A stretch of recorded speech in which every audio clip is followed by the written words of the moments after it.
Hello and welcome back to MechZone. In the previous lectures, we have already covered the major portions of casting technology, and today in this last and the third module of casting, we will be discussing mainly the numerical portions which are very important in the entire casting chapter, and how the numericals are asked and how the numericals can be formed by using casting technology will be discovered discovered, and they will be discussed in this lecture. So let us start with the first thing that we have to see here is the casting yield. Actually, the casting yield is defined as the volume of the casting upon the volume of casting plus the volume of the gating system. So this is generally defined as the casting yield, and our main aim is to increase the casting yield as much as possible. हमारा जो aim होता है वो ये है कि हमें casting yield जो है वो ज़्यादा से ज़्यादा obtain होनी चाहिए. So this was one thing on which the numericals can be asked. The next thing that we are going to start with is the design of the gating system.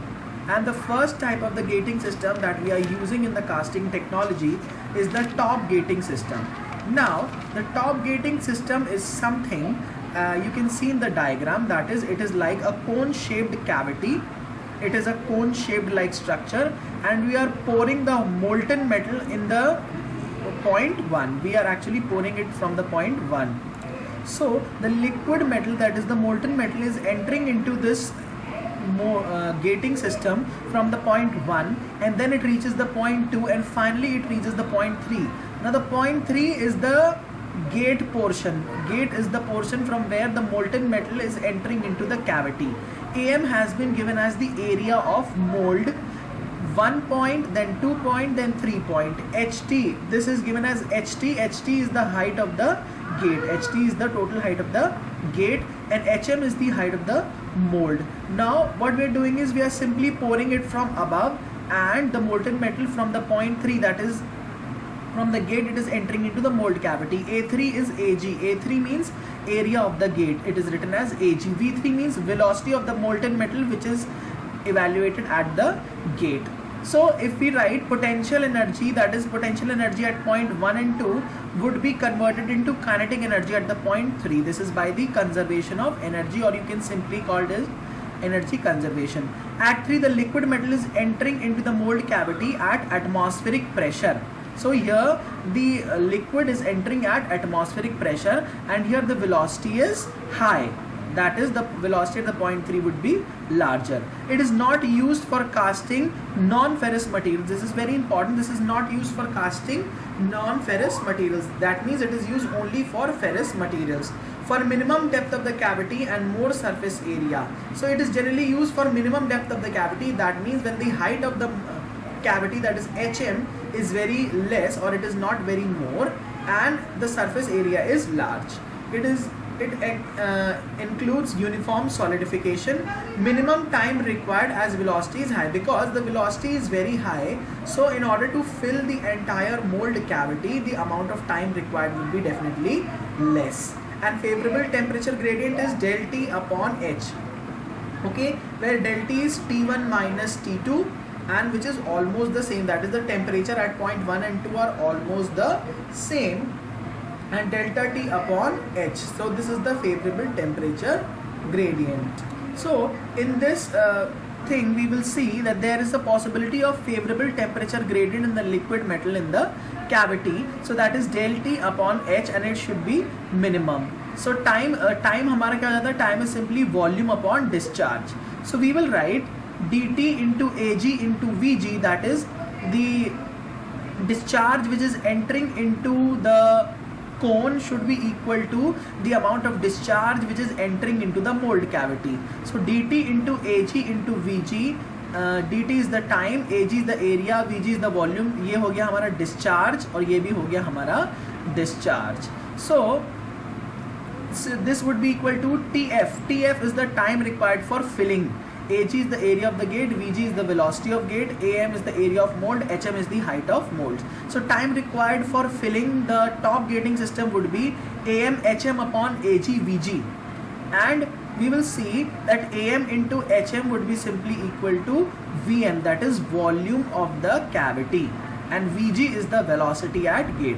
So you simply have to remember the formula that AM HM upon AG VG, that is area into height of the mold upon area into the velocity at gate.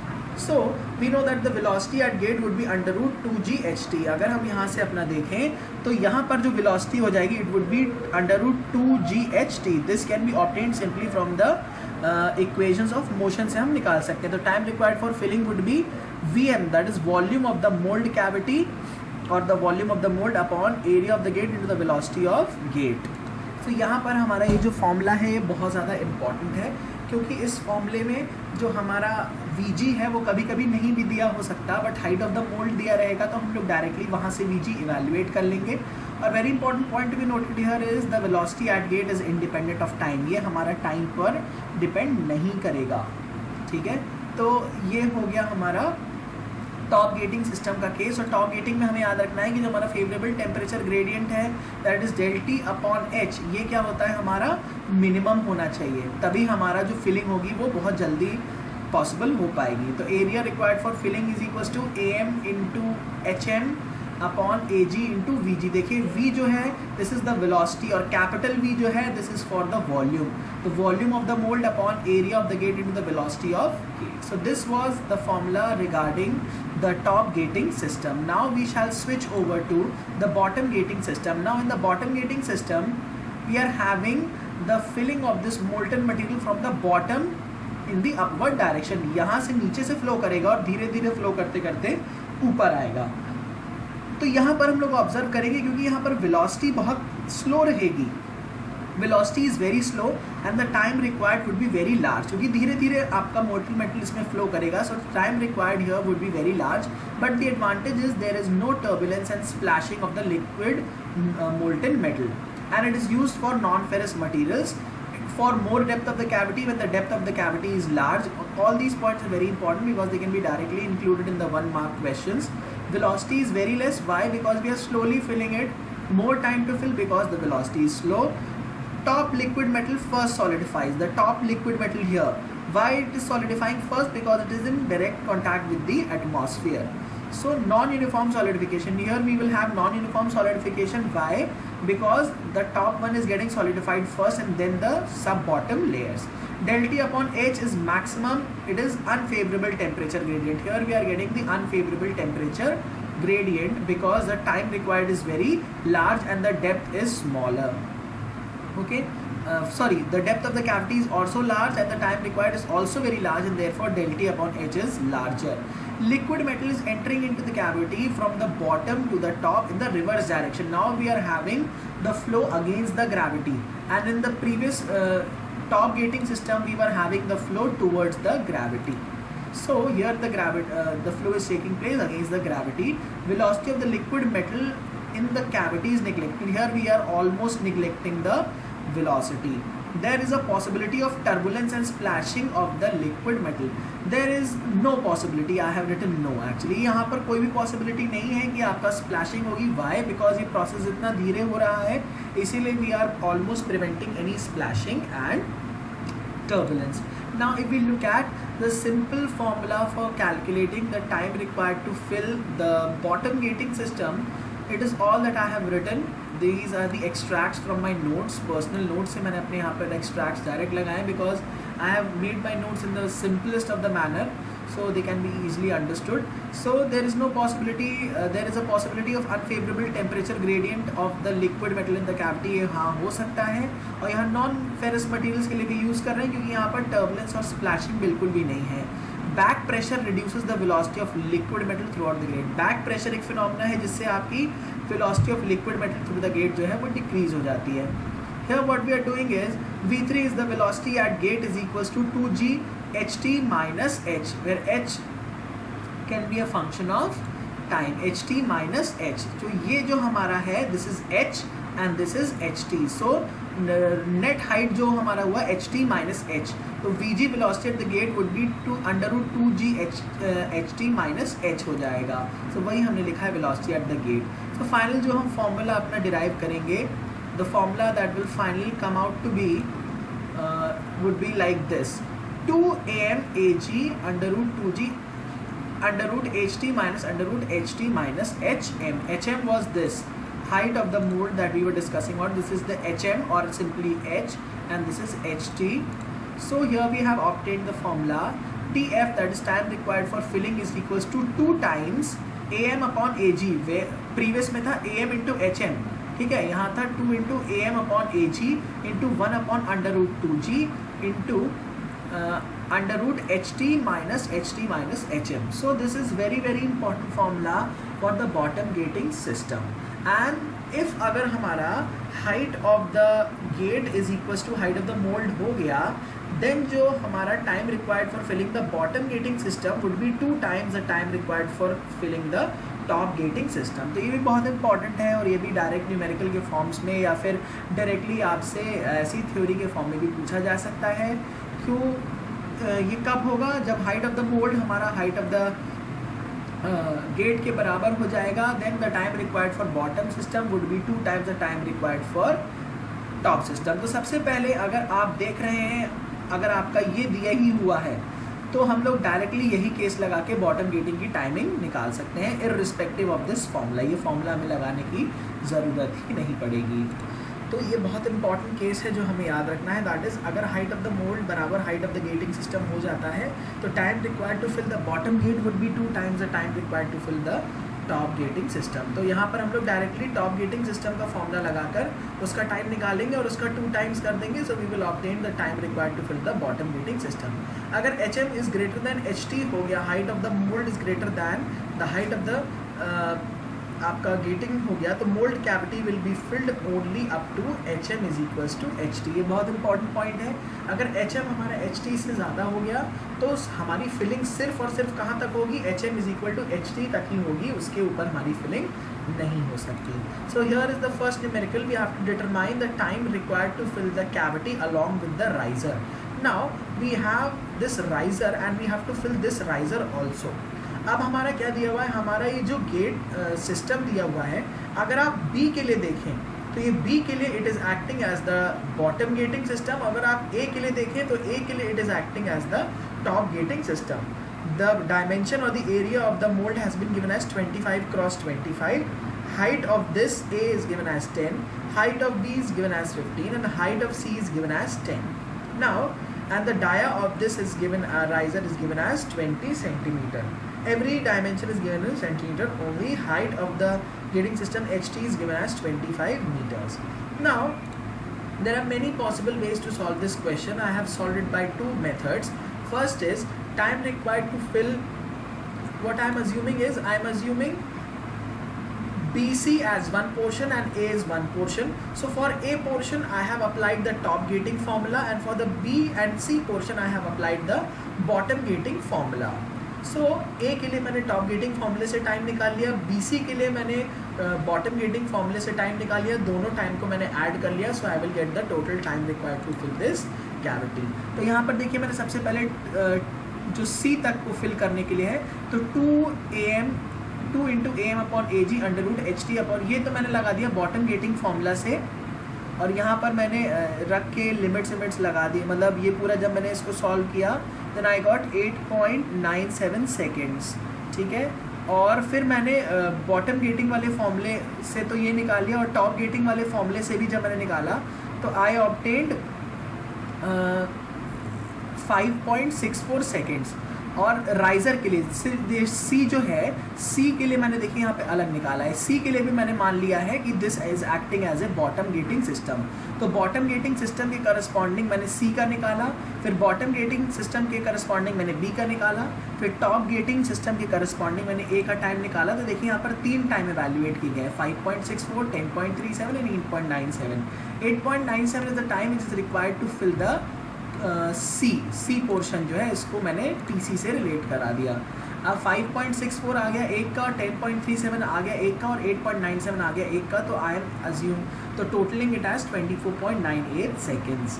और अगर मैं दूसरा method जो कि बहुत simple है, assuming the gate is at C, मैंने मान लिया कि जो हमारा गेट है वो हमने C पर लगा रखा है. तो अगर हमने C पर लगा रखा है तो height of the mould becomes height of the gating system. देखिए अगर आप सी पे लगा देते हैं तो हाइट ऑफ द मोल्ड कितनी हो गई मेरी 15 + 10 25, और हाइट ऑफ द ये भी दिया हुआ है 25, तो 25 बराबर 25 हो गया। तो time required to fill the bottom would be 2 times the time required to fill the top gating system. तो टॉप गेटिंग के लिए Vm/Ag इंटू Vg, और Vg की वैल्यू क्या हो जाएगी √2gHT, √2gHT, मतलब ये जो हो गया हमारा HT यहाँ पर हो जाएगा, तो इसके करस्पॉन्डिंग हमारी वेलोसिटी क्या हो जाएगी √2gHT। So here also we are getting 8.97 seconds अगर हम सी पर अज्यूम कर लेते हैं। उसके बाद हम लोग क्या करेंगे इसको, तो सी तक का तो टाइम हमने यहाँ से 8.97 निकाल लिया। उसके बाद वही प्रोसीजर हम अप्लाई कर दिया यहाँ पे 5.64 और 10.37 फिर से निकालेंगे, and then we will add to this system, add to this time, तो हमें मिल जाएगा हमारा total time which is required to fill this cavity. देखिए है तो ये वैसे लंबा क्वेश्चन जो गेट में पूछा जा सकता है, हो सकता है उसमें से सी पोर्शन आपका हटा दें और देन आपसे पूछा जाए, तो आप सिंपली इसको कैसे सॉल्व करेंगे। देखिए क्योंकि गेटिंग सिस्टम बी और ए सिंपली इसके बीच में आ रहा है, तो ए के लिए it will act as top gating system and B के लिए it will act as bottom gating system, और इंडिविजुअल फॉर्मूलेज लगा देंगे। वॉल्यूम हमें दिया हुआ है, एरियाज दिए हुए हैं, हाइट दिया हुआ है, हर चीज़ का फॉर्मूला लगा के हम लोग यहाँ पर अपना टाइम को इवेल्युएट कर लेंगे। अब देखिए क्या होता है कि 1:2:3 ये अनप्रेशराइज गेटिंग सिस्टम का एरियाज का रेशियो होता है। AS is the area of the sprue, R is the runner, G is the gate. तो हमेशा sprue is to runner is to gate के एरिया का रेशियो जो दिया होता है, this is called as the gating system में हमें ऐसे दिया रहेगा। तो ये हमें हमेशा ध्यान रखना है कि सबसे पहले एरिया किसका आ रहा है, फिर किसका आ रहा है, फिर किसका, तो sprue is to runner is to gate, ये होता है हमारा गेटिंग रेशियो। ठीक है, this is called as the gating ratio, area of the sprue is to area of the runner is to area of the gate.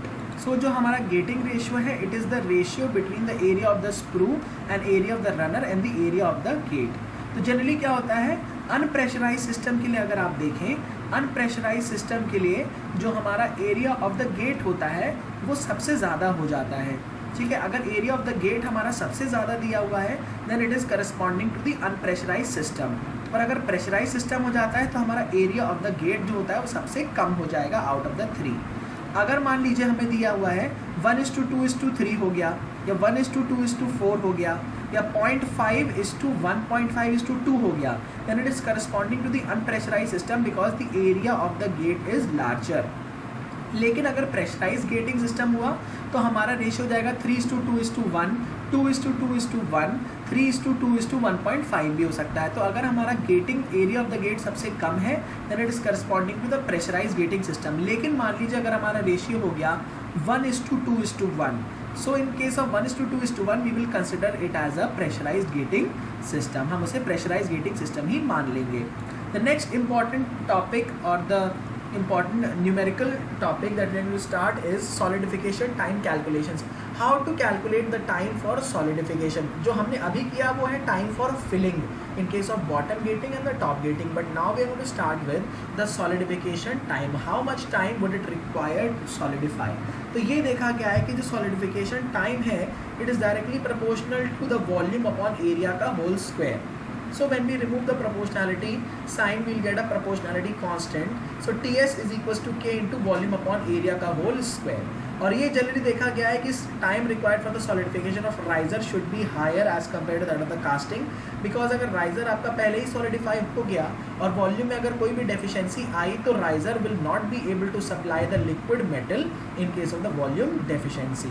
So the time of riser should always be greater than the time solidification of the casting.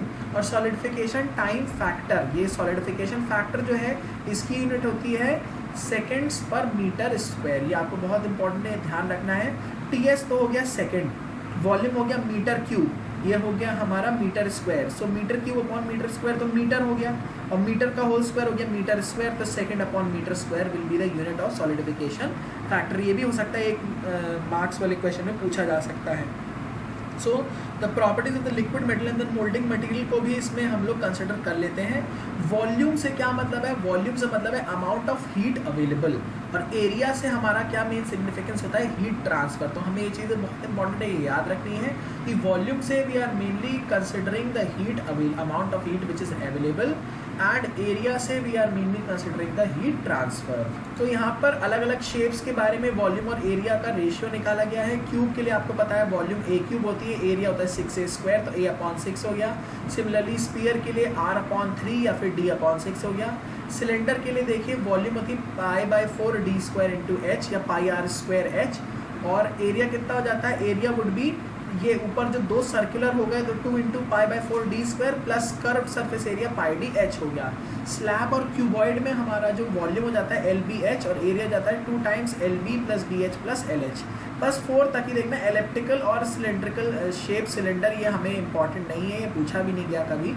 ES में पूछा गया है एक बार, तो इतना ज़्यादा important नहीं है। बस ऊपर की 4 शेप्स बहुत इंपॉर्टेंट है। अगर आपको डायरेक्ट V/A का रेशियो याद है तो आप डायरेक्टली भी लिख सकते हैं, और नहीं भी याद है तो आप बहुत जल्दी से डिराइव भी कर सकते हैं। सो फर्स्ट जो हमारा दिया हुआ है, a molten drop of liquid which is in a spherical form, तो यहाँ दे दिया है spherical form with 2 mm radius will solidify in 10 seconds. What is the solidification time for the same molten drop with the double radius? तो सबसे पहले हम निकालेंगे T1 = K × V/A का होल स्क्वायर। तो यहाँ से जो हमारा T निकला वो आ गई हमारी इक्वेशन, ये आ गई। और दूसरा जो हमारा निकलेगा वहाँ रेडियस को हमने क्या कर दिया, डबल कर दिया। मतलब पहला रेडियस था 2 mm, फिर हमने कर दिया 4 mm रेडियस। ठीक है, तो यहाँ पर 4 mm रेडियस कर देंगे तो उसके करस्पॉन्डिंग फिर यही सेम इक्वेशन निकलेंगे, और दोनों इक्वेशंस को जब हम डिवाइड करेंगे तो हमारा टाइम आ जाएगा T = 40 seconds. Okay, next numerical is a cubical casting will solidify, time दिया हुआ है 5 minutes. what is the solidification time of the same cubical casting which is 8 times heavier than the original casting? heavier का मतलब है जो मास है of initial it is, मतलब जो मास है दूसरा it is 8 times the initial mass, तो m2 = 8 times m1, तो मास = डेंसिटी × वॉल्यूम। ठीक है, अब डेंसिटी तो सेम हो जाएगी, तो यहाँ फाइनली आपको वॉल्यूम का रिलेशन मिल जाएगा कि V2 is 8 times V1।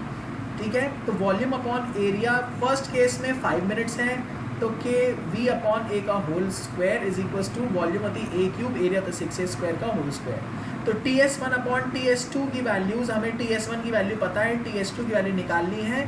V1 और V2 में रिलेशन हमें पता है, तो हम लोग डायरेक्टली यहाँ पर अपना वैल्यूज़ पुट करके अपना टाइम निकाल सकते हैं। हाउएवर आप चाहें तो टाइम सेकंड्स में भी निकाल सकते हैं, लेकिन हमें क्वेश्चन में ध्यान देना पड़ेगा कि whether the time is given in seconds और the time is asked in minutes, तो ये चीज़ हमें ध्यान देनी पड़ती है।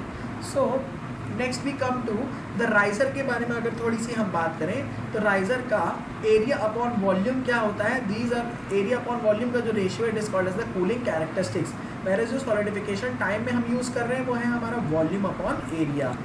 तो जो हमारा एरिया अपॉन वॉल्यूम का रेशियो है it is called as the cooling characteristics, और राइजर के लिए क्या होना चाहिए, मिनिमम होना चाहिए, ताकि हमारा जो टाइम हो वो क्या हो सके, मैक्सिमम हो जाए। For the given volume spear is having the minimum V/A ratio, क्योंकि वहाँ पर जो A की वैल्यू है, एरिया सबसे ज़्यादा लार्ज हो जाता है in case of sphere, and therefore it is having the minimum value of V/A ratio. Still it is not use, still हम इसको यूज़ नहीं करेंगे।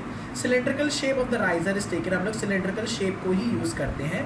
For a given volume of riser sphere is having the minimum surface area to volume ratio, मतलब क्योंकि area उसका बहुत ज़्यादा होता है तो इसलिए उसका वॉल्यूम अपॉन एरिया का जो रेशियो है वो बहुत मिनिमम हो जाता है। But due to the availability of liquid metal in the spherical riser, ठीक है, तो at the centre of supplying the liquid metal from the riser to the cavity is difficult, तो ये डिफ़िकल्ट हो जाता है वहाँ से सप्लाई कर पाना। तो cylinder will be used as the shape of the riser, इसलिए हम लोग क्या यूज़ करेंगे, सिलेंड्रिकल शेप हम लोग यूज़ करेंगे, क्योंकि इसमें हम लोग ईजिली लिक्विड मेटल को सप्लाई कर सकते हैं। Next is the type of the risers, एक होता है हमारा साइड राइजर, एक होता है हमारा टॉप राइजर। साइड वाला राइजर हम लोग साइड में अप्लाई करते हैं, टॉप वाला हम लोग टॉप में अप्लाई करते हैं। तो अगर यहाँ से देखें तो ये वाले पोर्शन में से कोई भी हीट ट्रांसफ़र नहीं होगा, जो मैंने ये वाला डॉट लगा रखा है, तो there will be no heat transfer from this dot. तो एरिया ऑफ और हीट ट्रांसफर वुड बी, एक ऊपर हो, एक्चुअली सिलेंड्रिकल शेप है तो एक ऊपर सर्कुलर हो गया, एक नीचे सर्कुलर हो गया और एक कर्व्ड सरफेस हो गया। तो 2 × π/4 d² h × πdh, this would be the net area for heat transfer. whereas for the top one we have πd² by 4 × h plus πdh, ये वाला जो है no heat transfer from this area. तो यहाँ पर देखेंगे और यहाँ पर अगर आप देखेंगे तो लार्ज अमाउंट ऑफ एरिया कहाँ ऑब्टेन हो रहा है, यहाँ पर ऑब्टेन हो रहा है, वेरएज ये वाला एरिया जो है कम है. So effective area of heat transfer in case of top riser is less as compare to that of the side riser.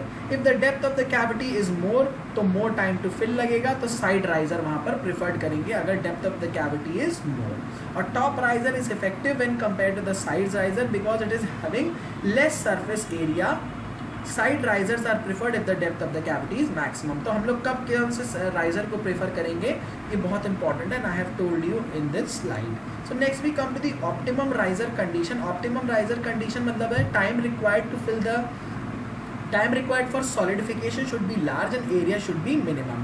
So to get the minimum surface area or the maximum solidification time in case of the cylindrical riser, ठीक है. तो सबसे पहले side riser की बात करें तो यहाँ पर एरिया इफेक्टिव जो था वो ये था, और वॉल्यूम क्योंकि हमारी कांस्टेंट है, ये हमारा अजम्पशन मान लिया, तो वहाँ से जब हम अपना DA/DD मतलब एरिया को डेप्थ के डायमीटर के रिस्पेक्ट में जब हम लोग डिफरेंशिएट करेंगे तो we will obtain H is equal to D.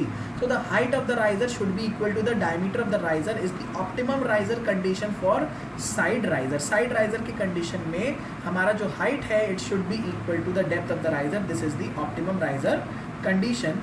Whereas अगर हम लोग टॉप राइजर की बात करें तो वहीं पर हम ऑब्टेन करेंगे H is equal to D/2. तो हमें सिर्फ और सिर्फ यही याद रखना है कि H is equals to D/2 is in case of the top riser whereas H is equals to D in case of the side riser. Procedure आप बहुत सिंपल है, आप डायरेक्टली यहाँ से देख सकते हैं, यू कैन इजीली फॉलो. तो solid riser sorry side riser is solid लिख दिया, it should B side riser.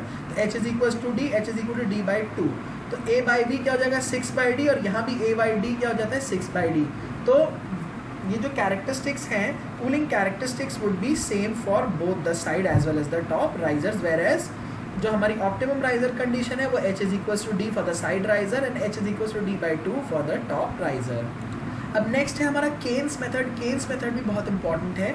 तो यहाँ पर एक फ्रीजिंग रेशियो डिफाइन किया गया. फ्रीजिंग रेशियो क्या है, area upon volume of the casting upon area of the volume of the riser. मतलब cooling characteristics of the casting upon cooling characteristics of the riser. और आपको पता है कि राइजर का cooling characteristics would be less than 1 क्योंकि यहाँ area high हो जाता है और वॉल्यूम कम हो जाता है बिकॉज हम लोग यहाँ पर सिलेंड्रिकल राइजर यूज कर रहे हैं. So this ratio is generally coming out to be greater than 1 because the denominator is less than 1. So x is equals to a upon y minus b plus c where x is the freezing ratio. Freezing ratio is the area upon volume of the casting upon area of the volume of riser.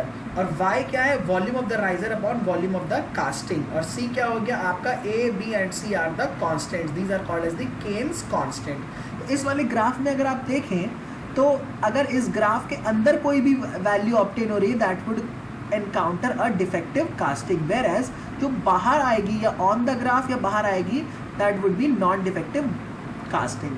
So new dimensions can be found out. यहाँ पर आप नए dimension found out कर सकते हैं. क्या नया dimension होना चाहिए कि आपकी डिफेक्टिव कास्टिंग ना बने. So this method is used to calculate the dimensions of the riser for a simple shape of the casting. Using the graph already designed, dimensions of the riser can be cross check. मतलब आप dimensions of the riser को भी cross check कर सकते हैं. देखिए ये वाला जो है थोड़ा कॉम्प्लेक्स चीज़ हो जाती है, इसलिए गेट में जनरली नहीं देते. ही हम लोग को ESE में ही फाइंड होगा ऐसा क्वेश्चन, हम लोग इंजीनियरिंग सर्विसेज में ही देखेंगे. So this was all about Caine's method. हमें याद क्या रखना है, x is equals to a upon y minus b plus c. x is the freezing ratio, y is the volume ratio. हमेशा राइजर अपॉन कास्टिंग का volume लेंगे, whereas जो freezing ratio वो कास्टिंग अपॉन राइजर के cooling characteristics से obtain किया गया है. So Caine method is actually mainly use to evaluate the new dimensions for this riser. So with this we come to the end of this lecture. We hope कि आपको casting काफ़ी पसंद आया होगा हमारे लेक्चर्स में, और आप हमारे चैनल पे फीडबैक भी दीजिए. Please give us your valuable feedbacks, क्योंकि आप लोग का जो फीडबैक है काफ़ी अच्छा आ रहा है. काफ़ी आप लोग डाउट्स भी डिस्कस कर रहे हैं and we are trying to revert back to your queries within 24 hours. हमारी टीम लेक्चर्स, कुछ लोग लेक्चर्स बनाने में इन्वॉल्व होते हैं, कुछ लोग क्वेरी हैंडलिंग के लिए होते हैं. तो all these things are being taken care of कि आपके डाउट्स जो है वो हम लोग जितना जल्दी से जल्दी हो सके क्लियर कर दें. And we are also going to simultaneously start with the English section. कुछ लोग इंग्लिश की भी डिमांड कर रहे हैं, तो we will be starting with the English section also, and in the next module we'll be starting with the welding portion. So we have now finished with the casting, and I hope कि आप हमारे channel को subscribe करेंगे और हमारे channel के बारे में दूसरों को भी बताएंगे, so that everybody else is also benefited. So all the best and thank you for today.